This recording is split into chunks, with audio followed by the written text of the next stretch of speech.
BJP के प्रसाद लाड़ ने छत्रपति शिवाजी महाराज का जन्म कोकण में होने का वक्तव्य किया था, जिस पर विधायक संजय गायकवाड़ ने पलटवार करते हुए कहा कि प्रसाद लाड़ का जन्म पाकिस्तान में हुआ है या और कहीं पैदा हुए हैं, इसका पता लगाना होगा। ठाकरे और वंचित आघाड़ी के बीच सोमवार को हुई बैठक के संदर्भ में भी उन्होंने प्रतिक्रिया दी, तो वहीं उन्होंने कर्नाटक महाराष्ट्र सीमा विवाद पर सांसद संजय राउत के बयान की आलोचना की।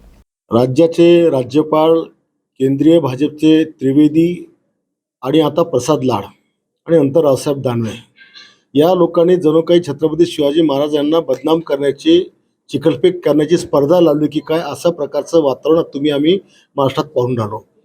एकीकडे देवेंद्र फडणवीस, नरेंद्र मोदी, अनेक नेते मंडळी चांगलं काम करत असताना हे वाचाळवीर मात्र संपूर्ण पक्षाला अडचणीत आणून हिंदुत्वावरच या ठिकाणी प्रश्नचिन्ह उभे करून राहिलेले।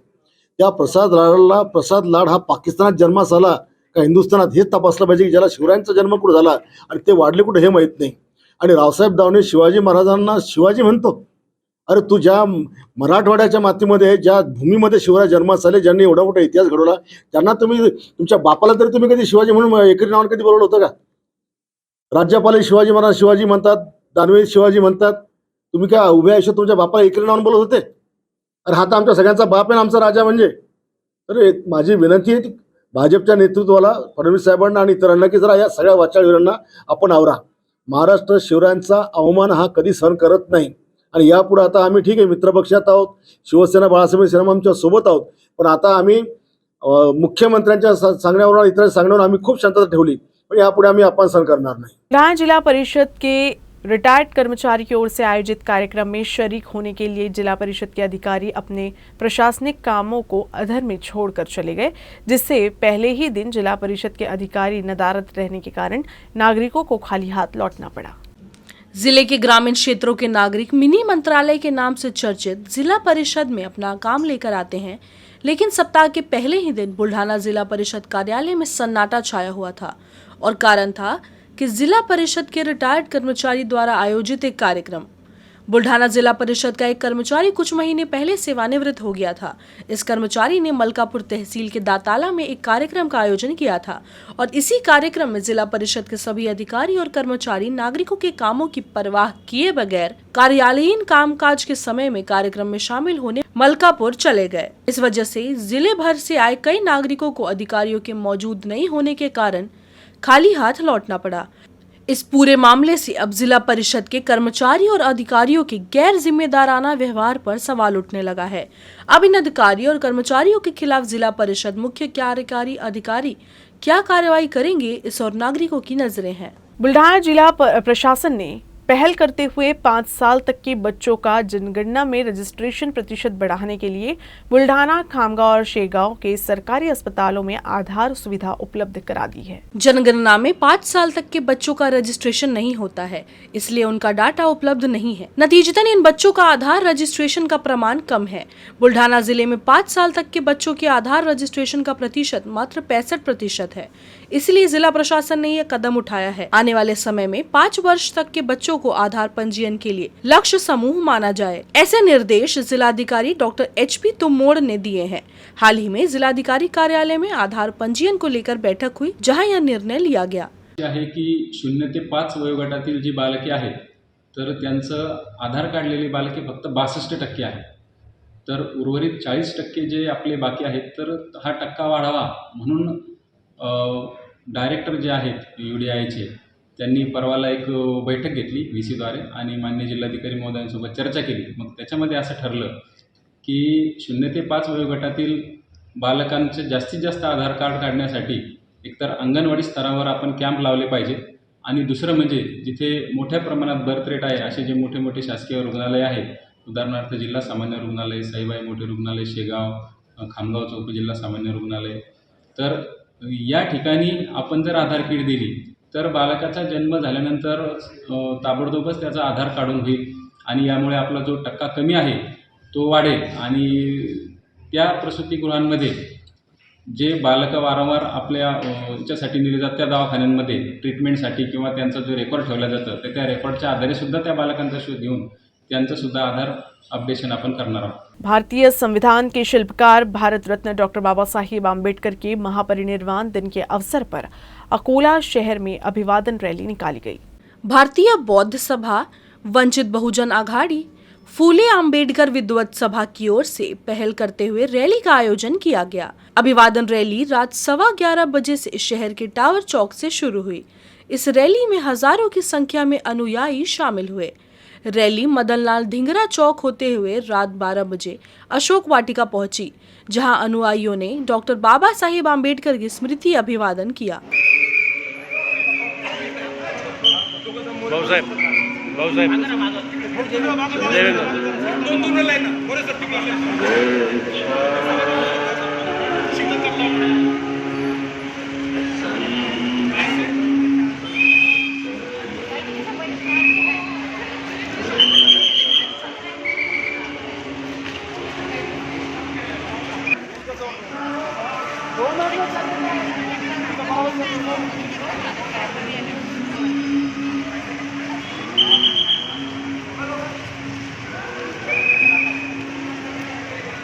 The barrage general education society द्वारा संचालित लक्ष्मी नारायण राधा कृष्णन तोषणीवाल कॉमर्स कॉलेज अकोला के एनसीसी यूनिट की ओर से स्वच्छता अभियान चलाया गया। 11 महाराष्ट्र बटालियन एनसीसी अकोला के commanding officer colonel Bijoy Choudhary और LRT college of commerce Akola के प्राचार्य डॉक्टर एसजी चापके के मार्गदर्शन में यह कार्यक्रम आयोजित किया गया था।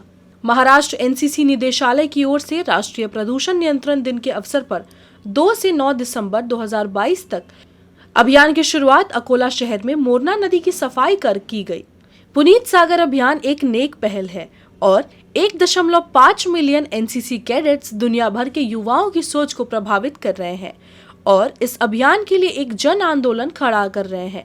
Senior under officer Rohit Dige, junior under officer Shyam Dhori और अन्य कैडेट्स ने इस कार्यक्रम का आयोजित करने और इसे सफल बनाने के लिए प्रयास किया। अकोला जिले के अंतर्गत परिचारक के पद के लिए 10% आरक्षण के तहत 3 ग्राम पंचायत कर्मचारियों को अयोग्य घोषित किया गया है। हालांकि इन तीनों कर्मचारियों ने अटेंडेंट के पद पर नियुक्ति की मांग को लेकर जिला परिषद के सामने भूख हड़ताल शुरू कर दी है। भूख हड़ताल पर बैठे लोगों ने हड़ताल पर जाने से पहले ही जिला परिषद के मुख्य कार्यकारी अधिकारी को एक निवेदन सौंपा और आरोप लगाया कि उन्हें परिचारक के पद से हटा दिया गया है। हम वरिष्ठ सूची के अनुसार क्लास 4 परिचालिका पद के लिए पात्र हैं। उन्होंने आरोप लगाया कि उन्हें पद के लिए अयोग्य ठहराया गया है और कम वरिष्ठता वाले कर्मचारियों को नियुक्त किया गया है। जिल्हा परिषद अकोला माननीय मुख्य कार्यकारी अधिकारी यांच्या कार्यालयासमोर सन 2021 मध्ये सेवाच्या सुविधा 10% ग्रामपंचायत कर्मचाऱ्यांच्या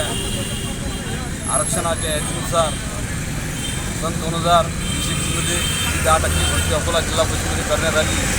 या भरतीमध्ये शैक्षणिक पात्रतेची याच्या अट नसताना शिक्षणाची अट नसताना आमच्या या कर्मचाऱ्यावर अन्याय करून आम्हाला त्या सेवेपासून डावलण्यात आलेले आहे आणि आमची नियुक्ती अपात्र केलेली आहे। त्याकरता आम्ही इथे सर्वजण ग्रामपंचायत कर्मचारी युनियन आमरण उपोषण करता बसलेलो आहोत। अकोला रेलवे स्टेशन पर एक छोटा लड़का ट्रेन के नीचे से प्लेटफॉर्म पर जाने की कोशिश कर रहा था।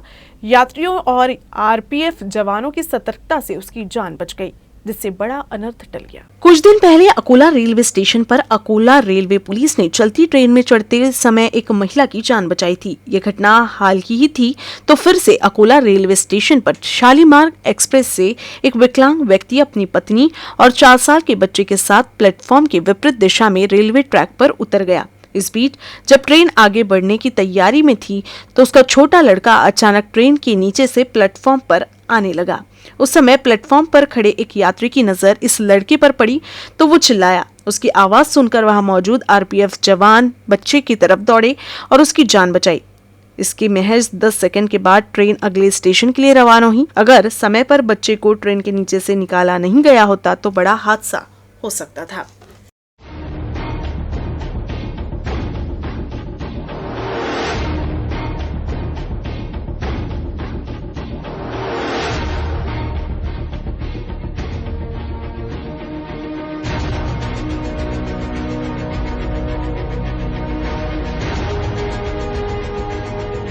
अकोला जिले के बोरगांव मंजू स्थित श्री संत गजानन महाराज मंदिर के 10वें वार्षिकोत्सव के अवसर पर धार्मिक कार्यक्रमों का आयोजन किया गया।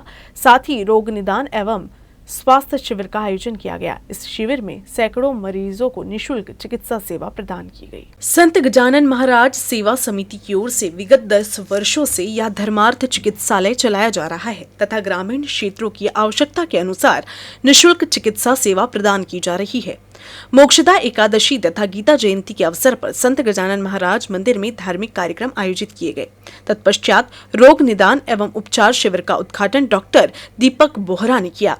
इस अवसर पर जिले के doctor Pritish Ingole, doctor Sameer Deshmukh, doctor Vikrant Ingle, doctor Amol Satya, doctor Ajay Chavan, doctor Parag Doiphode, doctor Vanashree Doiphode, doctor Shubhangi Borkhade, doctor Bhavesh Gurudasani, doctor Yogesh Varge, Akola जिले के doctor Anuprita Chauhan, doctor Swapnil Karwande, doctor Manisha, doctor Virangi Varge, doctor Rahul Surushe, doctor Shivaji Thackeray, doctor Naresh Badlani, doctor Gopal Patil, doctor Sadhana Mune, doctor Gauri Bullo, doctor Shivani Deshmukh, doctor Shivaji Thackeray ने अपनी टीम के साथ जरूरतमंदों का मुफ्त इलाज किया।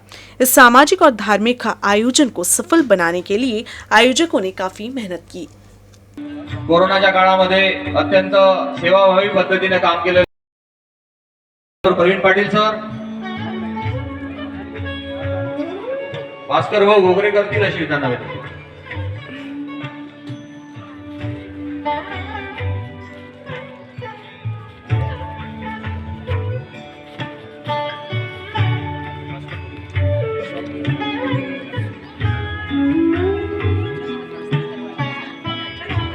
यानंतर डॉक्टर समीर देशमुख सर, अस्थिरोग तज्ञ, यांचं स्वागत आमच्या सेवा समितीचे उपाध्यक्ष संजयजी भवाने करतील अशी मी त्यांना विनंती करतो। महाराष्ट्र सरकार और कृषि विभाग की ओर से अकोला जिले के बोरडी में संयुक्त रूप से जागतिक मृदा दिवस मनाया गया। इस मौके पर यहां रासायनिक खाद प्रबंधन प्रशिक्षण शिविर का आयोजन किया गया। किसानों को मृदा प्रशिक्षण व खाद प्रबंधन की जानकारी दी गई। डॉक्टर पंजाबराव देशमुख कृषि विश्वविद्यालय के कृषि पर्यावरणविद ने किसानों का मार्गदर्शन किया। जागतिक मृदा स्वास्थ्य दिवस के अवसर पर बोरडी के नागास्वामी महाराज मंदिर में प्रशिक्षण शिविर का आयोजन किया गया। इस प्रशिक्षण शिविर में मृदा प्रबंधन पर मार्गदर्शन के लिए डॉक्टर पंजाबराव देशमुख कृषि विश्वविद्यालय के सहायक प्रोफेसर डॉक्टर नितिन एम कोंडे और डॉक्टर नीलम कांसे उपस्थित थे। विशेषज्ञों ने कहा कि किसानों को जैविक खेती की ओर रुख करना चाहिए क्योंकि इससे मिट्टी की सेहत में सुधार होगा। संबंधित अधिकारियों ने किसानों को उन्नत खेती, समृद्ध खेती, मशीनीकरण योजना, स्प्रिंकल योजना, सामूहिक खेती मिशन, प्रधानमंत्री पीक बीमा योजना, पंजाबराव देशमुख कृषि पुरस्कार योजना, प्रधानमंत्री किसान मार्गदर्शन योजना जैसी विभिन्न योजनाओं की भी जानकारी दी गई। इस कार्यक्रम में बड़ी संख्या में किसान शामिल हुए। न्यूज रूम से बस इतना ही। खबरों का सिलसिला यूं ही चलता रहेगा। आप देखते रहिएगा UCN न्यूज अकोला।